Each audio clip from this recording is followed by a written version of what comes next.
আর আজকের এই ভিডিওটা একদম অন্যরকম হতে চলেছে। আমি সবার কাছে রিকোয়েস্ট করব ভিডিওটাকে শেষ অবধি দেখার। ভিডিওটা যদি ভালো লাগে অবশ্যই একটু শেয়ার করবেন। এই মা শীতলা গিয়েছেন আগ্রাতে, আমার বাড়ি থেকে প্রায় অনেকটাই দূরে। তো এই বছরে অন্য একজনের ঠাকুরের দেওয়ার পালা পড়েছিল। মানে এই মন্দিরে প্রত্যেক বছর কেউ না কেউ ঠাকুর ডোনেট করে। তো এবছর অন্য একজন ঠাকুর ডোনেট করেছে। আর আরও একজন দাদা, সে মায়ের এই শাড়ি গয়না সমস্ত কিছু সে নিজে পছন্দ করে এই রোদ্দুরের মধ্যে ঘুরে ঘুরে মায়ের জন্য সমস্তটা কিনেছে।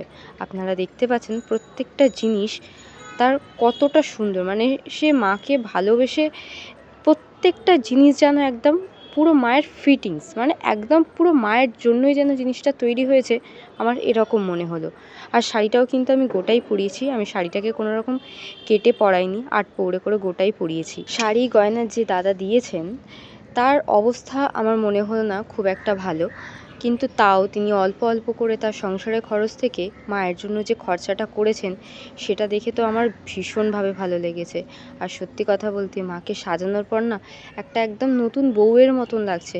মানে আপনারা যদি ভিডিওটা শেষ অবধি দেখেন আর মায়ের ফাইনাল লুকের ভিডিওটা দেখেন, আমি আপনাদেরকে কথা দিতে পারি যে আপনারা চোখ ঘোরাতেই পারবেন না। দেখুন তো মাকে কেমন লাগছে দেখতে, অবশ্যই কমেন্ট করে জানাবেন।